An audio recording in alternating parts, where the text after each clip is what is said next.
The True History of the American Revolution by Sidney George Fisher. Chapter 7. The Rights of Man.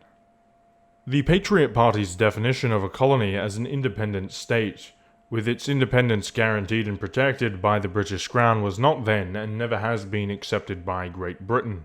A protectorate is quite distinct from a colony. To the Romans, the word colony meant a conquered province, garrisoned and controlled by military authority, governed by officials sent out from Rome, and held as the property of the empire for the benefit and profit of the Roman people, very much as crown colonies are held by England. To the Greeks, it meant a separate community, planted by the mother country to become almost immediately self-sustaining and independent, and to be assisted at times in wars by the mother country. In England, the term has usually meant an outlying community of people, completely under the authority of Parliament, with no self-government at all, or with a certain amount of representative or self-government according to circumstances, but with no view to ultimate independence. The American idea was altogether Greek. They had approximated towards it, especially in Connecticut, Rhode Island, and in early times in Massachusetts, before the French were driven from Canada. The moderate patriots were now for independence, but wishing to avoid, if possible, the question of treason and civil war, and many of them being uncertain as to their ability to stand alone against France and Spain, or their own disunion and sectionalism. They expressed a willingness to have a protectorate from the British Crown, in return for which they would assist the king in his wars by voluntarily voting him supplies in their legislative assemblies.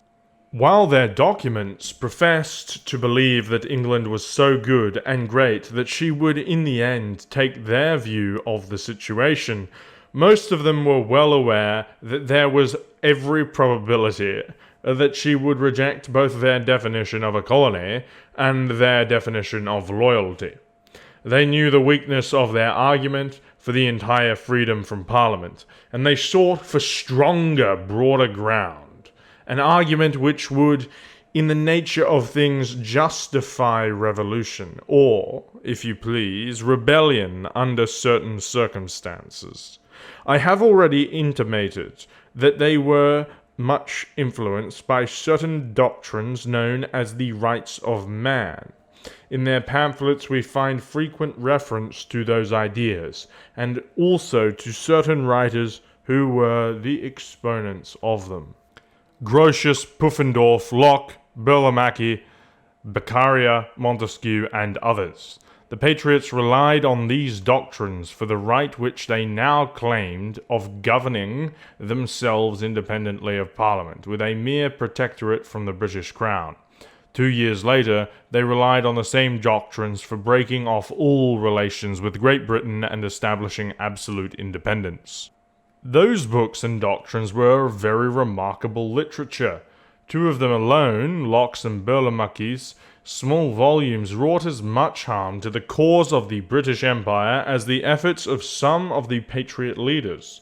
Beginning with Grotius, who was born in 1583, and ending in Montesquieu, who died in 1755, the writers mentioned cover a period of about 200 years of political investigation, thought, and experience. In fact, they covered the period since the Reformation. They represented the effect of the Reformation on political thought.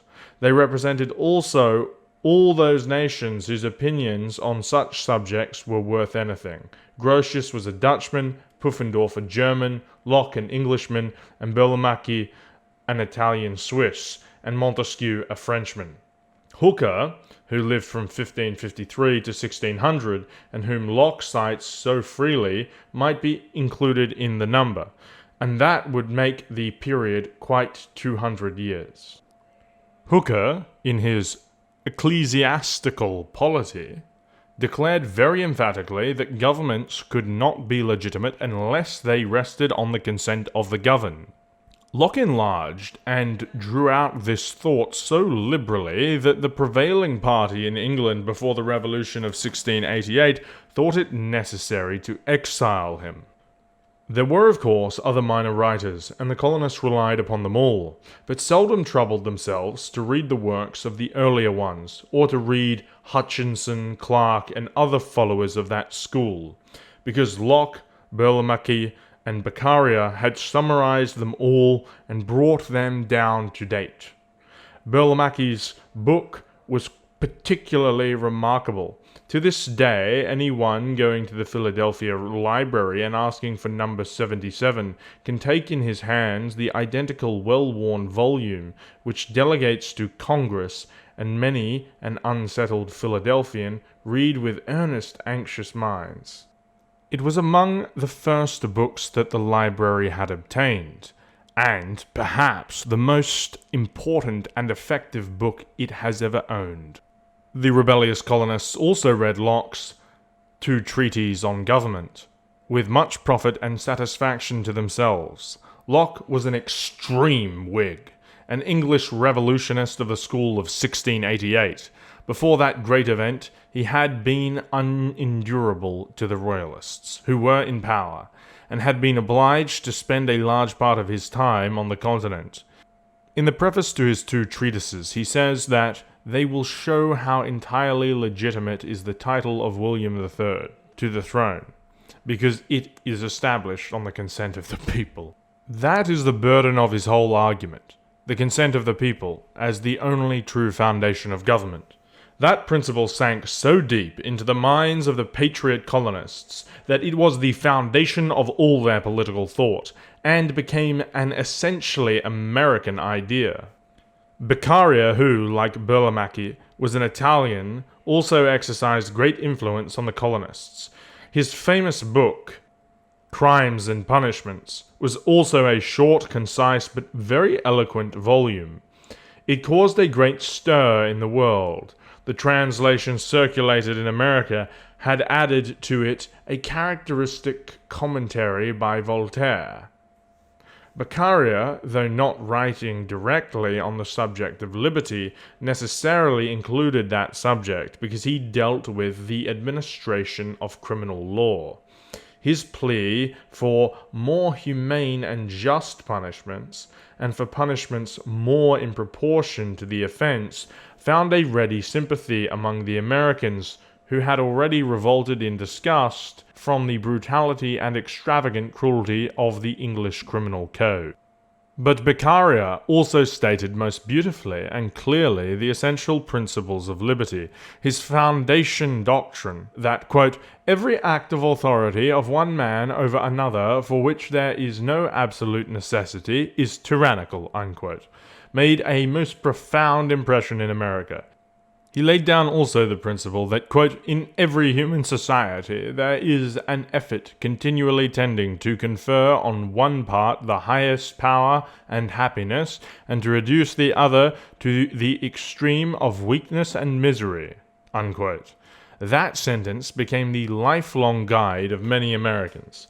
It became a constituent part of the minds of Jefferson and Hamilton. It can be seen as the foundation, the connecting strand running all through the essays of the Federalists. It was the inspiration of the quote-unquote checks and balances in the national constitution. It can be traced in American thought and legislation down to the present time. Burlamaqui's book, devoted exclusively to the subject of liberty and independence, is still one of the best expositions of the true doctrines of natural law or the rights of man. He belonged to a Protestant family that had once lived at Lucca, in Italy, but had been compelled, like the family of the Turretini and many others, to take refuge in Switzerland. He became a professor at Geneva, which gave him the reputation of a learned man. He also became a councillor of state and was noted for his practical sagacity. He had intended to write a great work in many volumes on the subject to which he had devoted so much of his life, the quote-unquote principles of natural law, as it was then called. Ill health preventing such a huge task, he prepared a single volume which he said was only for beginners and students, because it dealt with the bare elements of the science in the simplest and plainest language. This little book was translated into English in 1748 and contained only 300 pages. But in that small space of large, clear type, Burlamaqui compressed everything that the Patriot colonists wanted to know. He was remarkably clear and concise, and gave the Americans the qualities of the Italian mind at its best. He aroused them by his modern glowing thought and his enthusiasm for progress and liberty. His handy little volume was vastly more effective and far-reaching than would have been the blunderbuss he had intended to load to the muzzle. If we examine the volumes of Burlamaqui's predecessors, Grotius, Pufendorf, and the others, we find their statements about natural law and the rights of man rather brief, vague, and general, as is usual with the old writers on any science. Burlamaqui brought them down to date, developed their principles, and swept in the results of all the thought and criticism since their day. The term natural law, which all these writers used, has long since gone out of fashion. They used it because, inspired by the Reformation, they were struggling to get away from the arbitrary system, the artificial scholasticism, the despotism of the Middle Ages. They were seeking to obtain, for law and government, a foundation which should grow out of the nature of things, the common facts of life that everybody understood. They sought a system that, being natural, would become established and eternal like nature. A system that would displace that thing of the Middle Ages which they detested and called quote-unquote arbitrary institution.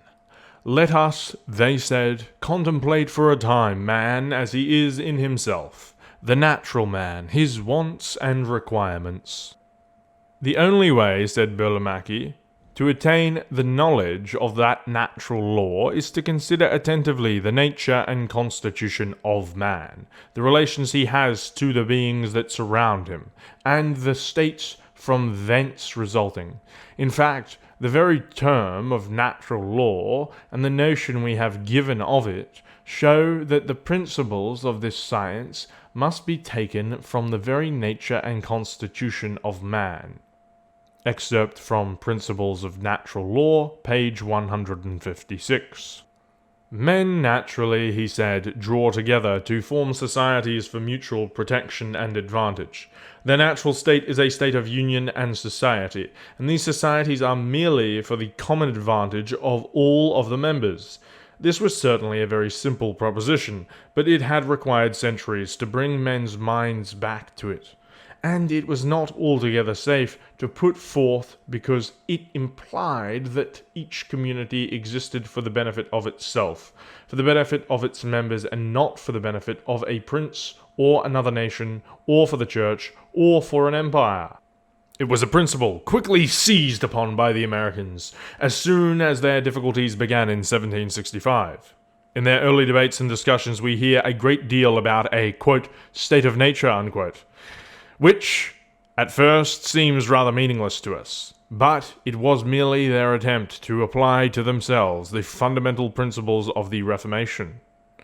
Were the colonies, by the exactions and remodeling of the mother country, thrown into the quote-unquote state of nature, where they could reorganize society afresh on the basis of their own advantage? How much severity or how much oppression or dissatisfaction would bring about this state of nature? Was there any positive rule by which you could decide? Patrick Henry, who was always very eloquent on the subject, declared that the boundary had been passed, that the colonies were in a state of nature. Anyone who is at all familiar with that trend of thought for the last 100 years can readily see how closely this idea of going back to natural causes and first conceptions for the discovery of political principles is allied to every kind of modern progress, to the modern study of natural history, the study of the plants and animals in their natural environment, instead of by preconceived scholastic theories, the study of the human body by dissection instead of by supposition, the study of heat, light, electricity, the soil, the rocks, the ocean, the stars, by actual observation, without regard to what the scriptures and learned commentators had to say.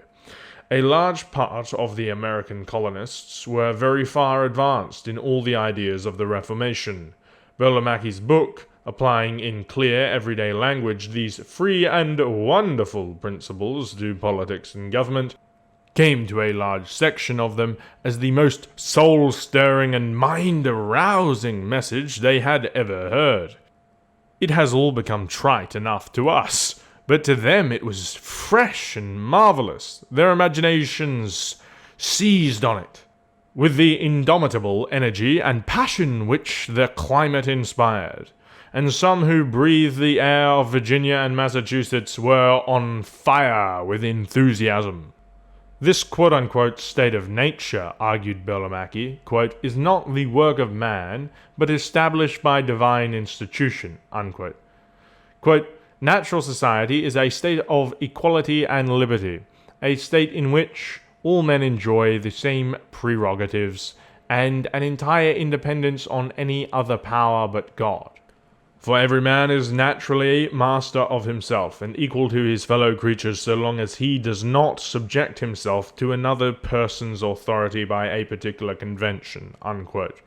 Principles of Natural Law, page 38.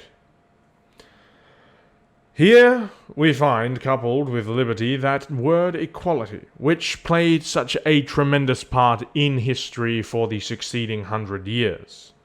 And we must bear in mind that what the people of that time meant by it was political equality, equality of rights, equality before the law and the government, and not the equality of ability, talents, fortune, or gifts as some have fancied.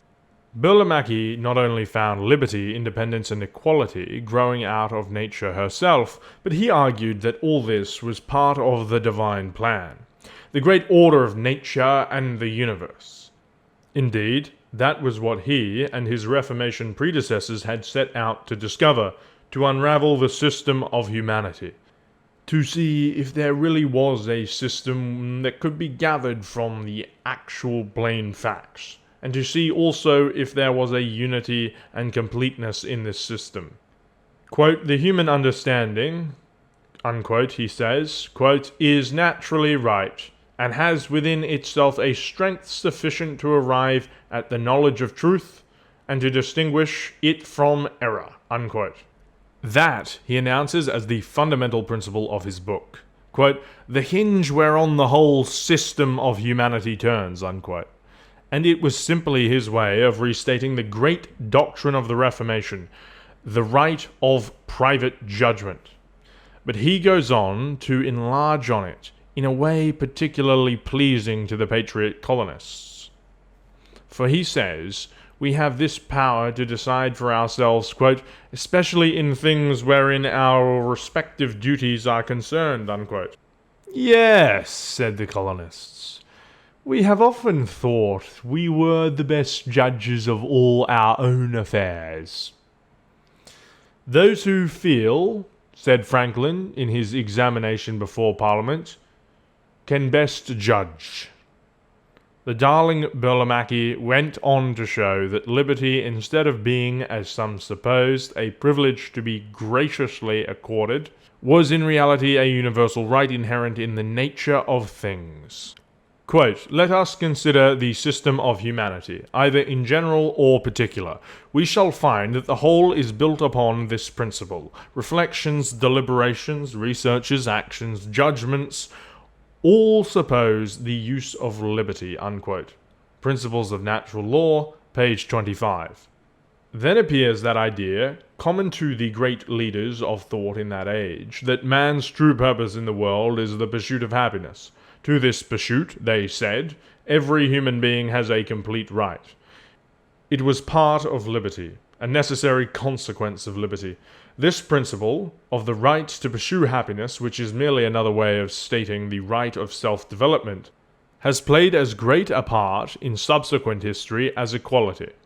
It is one of the foundation principles of the Declaration of Independence.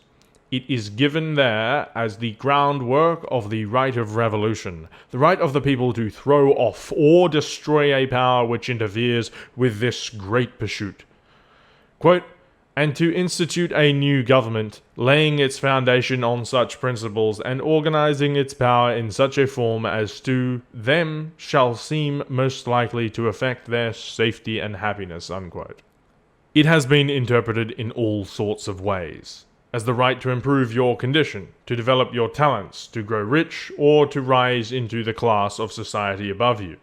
It is now, in its broadest meaning, so axiomatic in this country that Americans can hardly realize that it was ever disputed. But it was, and still is, disputed in England and on the continent. Even so liberal a man as Kingsley resented with indignation the charge that he favoured the aspiration of the lower classes to change their condition. Once a cobbler, remain a cobbler, and be content to be a good cobbler.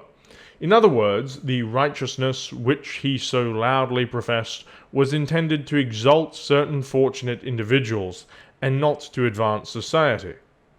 This desire and pursuit of happiness being part of nature, or part of the system of providence, and as essential to every man, and as inseparable from him as his reason, it should be freely allowed him, and not repressed. This, Burlamaqui declares, is a great principle, quote, the key of the human system, unquote, opening to vast consequences for the world. The consequences have certainly been vast. Vaster far than he dreamed of. Millions of people now live their daily life under the shadow of this doctrine. Millions have fled to us from Europe to seek its protection. Not only the whole American system of laws, but whole philosophies and codes of conduct have grown up under it. The abolitionists appealed to it, and freed 6 million of slaves. The transcendental philosophy of New England, that extreme and beautiful attempt to develop conscience, nobility, and character from within, that call of the great writers like Lowell to every humble individual to stand by his own personality, fear it not, advance it by its own lines. Even our education, the elective system of our colleges, all these things have followed under that quote-unquote pursuit of happiness, which the rebel colonists seized upon so gladly in 1765, and enshrined in their Declaration of Independence in 1776. They found in the principles of natural law how government, civil society, or quote-unquote sovereignty, as those writers were apt to call it, was to be built up and regulated. Civil government did not destroy natural rights in the pursuit of happiness. On the contrary, it was intended to give these rights greater security and a fresh force and efficiency. That was the purpose men had in coming together to form a civil society for the benefit of all. That was the reason, as Burlamaqui put it, that, quote, the sovereign became the depository, as it were, of the will and strength of each individual, unquote. This seemed very satisfactory to some of the colonists. You choose your own sovereign, your government for yourself, and make it your mere depository or agent. Then, as to the nature of government, the right to govern, they were very much pleased to find that the only right there was of this sort was the right of each community to govern itself. Government by outside power was absolutely indefensible, because the notion that there was a divine right in one set of people to rule over others was exploded nonsense, and the assertion that mere might or superior power necessarily gave such right was equally indefensible. There remained only one plausible reason, and that was that superior excellence, wisdom, or ability might possibly give such a right. As to this quote-unquote super-excellence theory, if you admitted it, you denied man's inherent right to liberty, equality, and the pursuit of happiness.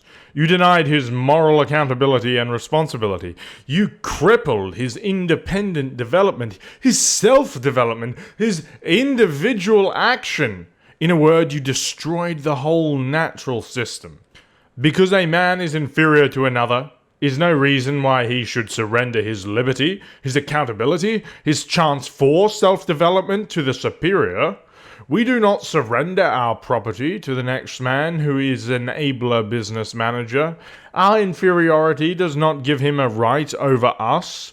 On the contrary, the inferiority of the inferior man is an additional reason why he should cling to all those rights of nature which have been given to him, that he may have wherewithal to raise himself, and be alone accountable for himself.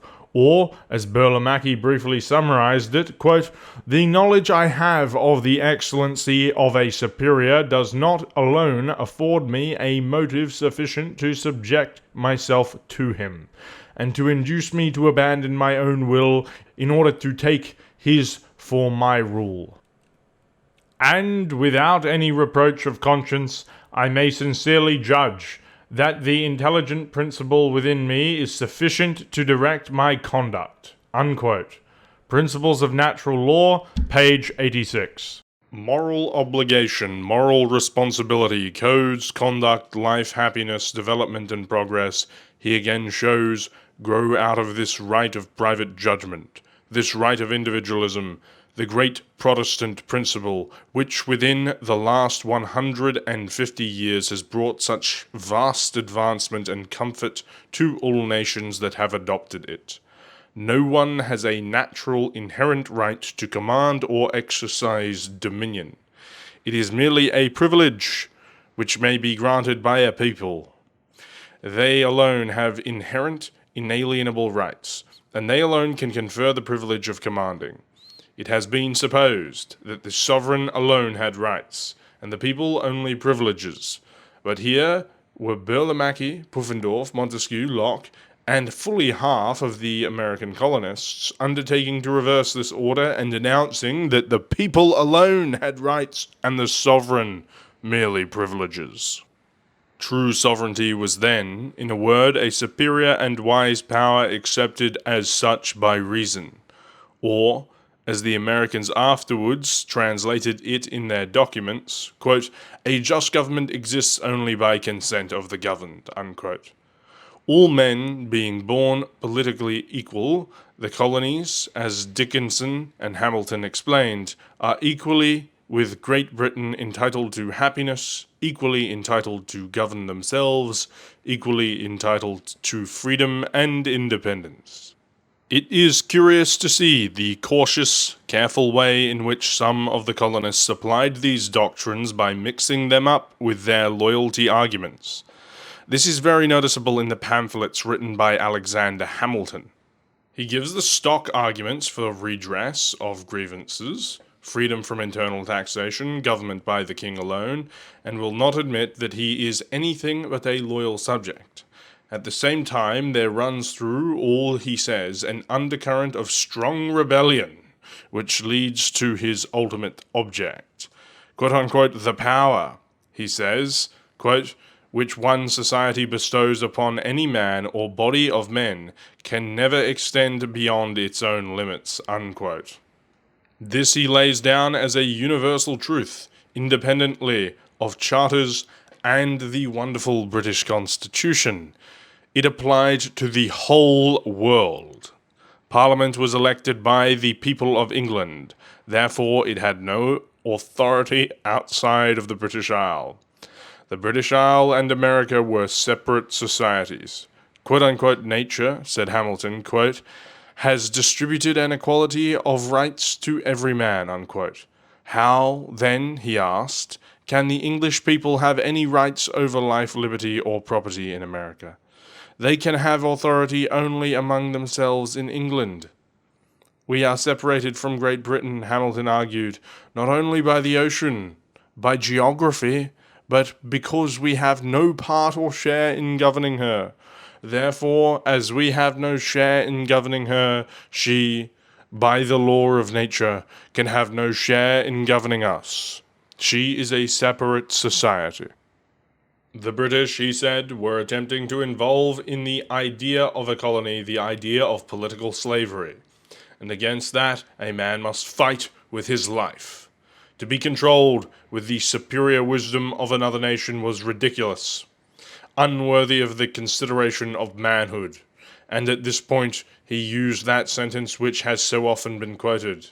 Quote, deplorable is the condition of that people who have nothing else than the wisdom and justice of another to depend upon, unquote. Charters and documents, he declared, must yield to natural law and the rights of man. Quote, the sacred rights of man are not to be rummaged for among old parchments or musty records. They are written as with a sunbeam in the whole volume of human nature by the hand of divinity itself, and can never be erased by mortal power, unquote. Works, Lodge Edition, Volume 1, page 70. The Declaration of Independence was an epitome of these doctrines of natural law applied to the colonies. The Declaration of Independence originated in those doctrines, and not in the mind of Jefferson, as so many people have absurdly supposed. In order to see how directly the Declaration was an outcome of these teachings, we have only to read its opening paragraphs. Quote, when in the course of human events, it becomes necessary for one people to dissolve the political bands which have connected them with another, and to assume, among the powers of the earth, the separate and equal station to which the laws of nature, and of nature's God, entitle them. A decent respect to the opinions of mankind requires that they should declare the causes which impel them to the separation. Quote, we hold these truths to be self-evident, that all men are created equal, that they are endowed by their Creator with certain inalienable rights, that among these are life, liberty, and the pursuit of happiness, that to secure these rights governments are instituted among men, deriving their just powers from the consent of the governed, that whenever any form of government becomes destructive of these ends, it is the right of the people to alter or abolish it, and to institute a new government, laying its foundation on such principles, and organizing its powers in such a form as to them shall seem most likely to affect their safety and happiness. Prudence, indeed, will dictate that governments long established should not be changed for light and transient causes. And, accordingly, all experience hath shown that mankind are more disposed to suffer, while evils are sufferable, than to right themselves by abolishing the forms to which they are accustomed, unquote. By understanding the writings of Burlamaqui, Locke, and Beccaria, which the colonists were studying so intently, we know the origin of the Declaration, and need not flounder in the dark, as so many writers have done, wondering where it came from, or how it was that Jefferson could have invented it, being unwilling to take the trouble of examining carefully the influences which preceded the Declaration. Historical students are sometimes surprised to find a document like the Virginia Bill of Rights, or the supposed Mecklenburg Resolutions, issued before the Declaration and yet containing the same principles. They instantly jump to the conclusion that here is the real origin and author of the Declaration, and from this Jefferson stole his ideas. Jefferson drafted the Declaration, but neither he, John Adams, Franklin, Sherman, nor Livingston, who composed the committee which was responsible for it, ever claimed any originality for its principles. They were merely stating principles which were already familiar to the people, so familiar that they stated them somewhat carelessly and took too much for granted.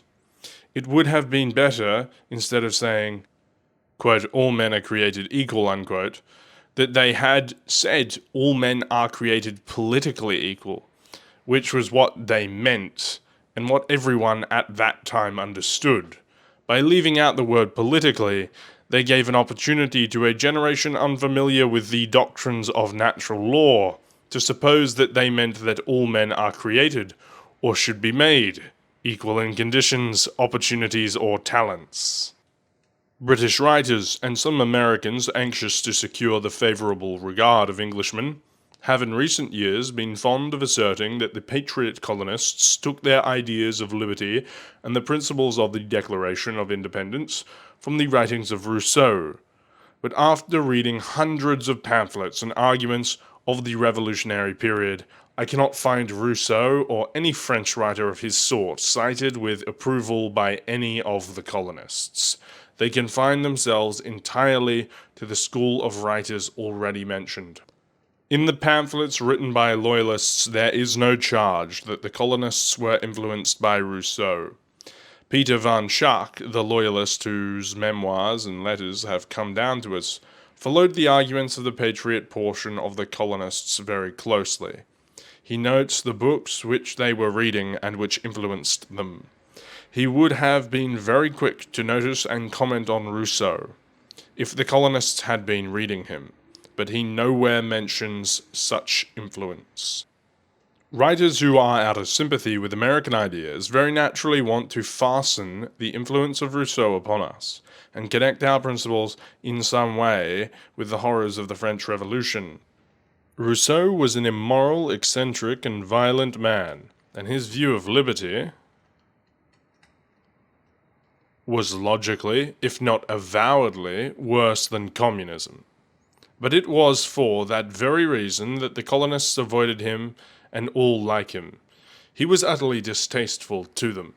He took the extraordinary view that natural law meant the actual condition found among savages, whereas the old writers, whom the colonists relied upon, meant by natural law merely the naturally inherent rights which must necessarily belong to men when unbiased and uncorrupted by arbitrary institutions.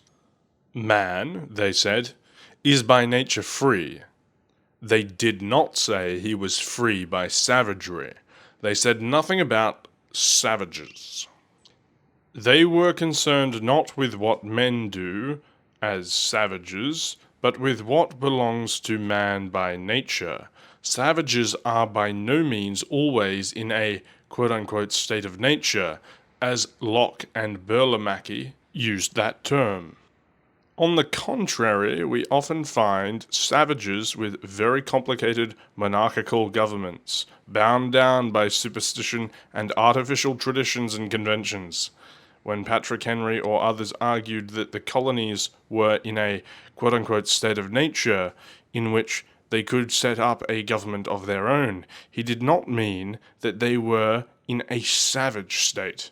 He and the others used the word nature because it was the word that came nearest to describing what they meant. It was not a good word, but there was no better one. They meant by it what is now sometimes meant by the word normal, or what we mean when we say that an organ of the body is acting in its natural way. Locke shows the meaning attached to the word nature by his use of it, as in the sentence, quote, "All men, being free by nature, have a right to choose what society they will join themselves to, and what commonwealth they will put themselves under," unquote. He was stating what in effect was the American doctrine of the right of expatriation, a right which England denied until after the War of 1812. The colonists would have been the last people in the world to take up Rousseau's ideas. He raved against society, property, land ownership. He attacked knowledge, science, learning, and scholarship. He was for the sudden reconstruction of society by some arbitrary system of liberty worked out by a dictator, a military Solon, or a Lycurgus. Anyone who has read the documents and pamphlets of the Revolution knows how entirely uncongenial anything of that sort was to the colonists. It was also utterly unlike the methods of the clear-headed, sagacious Burlamachi, the sincere and honest Locke, or the prudent and practical Montesquieu, all of whom relied on knowledge, learning, science, all of whom believed in reform taken step by step, and the patient collection of facts and observation as the foundation of government. The American idea of equality was merely political, equality before the law, equality of rights, but Rousseau's equality was a vague desire to abolish, in some undisclosed way, the distinction between the rich and the poor. There is a great deal of loose assertion about Rousseau made by persons who are relying on previous loose assertions that they have heard. They will never take the trouble to read his books, which are now very difficult and tiresome to read, nor will they accept to learn the exact statement and scope of his doctrines, which, as originally stated, seem altogether stupid to modern minds. He was not a clear reasoner. He was sentimental, fantastic, bitter, and morbid, and these qualities the colonists utterly detested. There were other writers in France, like Rousseau, some of them a great deal worse. Such socialists as Malby or Morelli. D'Alembert, too, was, from the point of view of the patriot colonists, a mere crazy person. The colonists seem to have been totally uninfluenced by these Frenchmen, who were carrying liberty to a ridiculous extreme in their attack on the corrupt and loathsome social system of France. The Americans, on the other hand, had no such problem to deal with. They had nothing against their own social system. On the contrary, they liked it so well that they were fighting for the independence of it.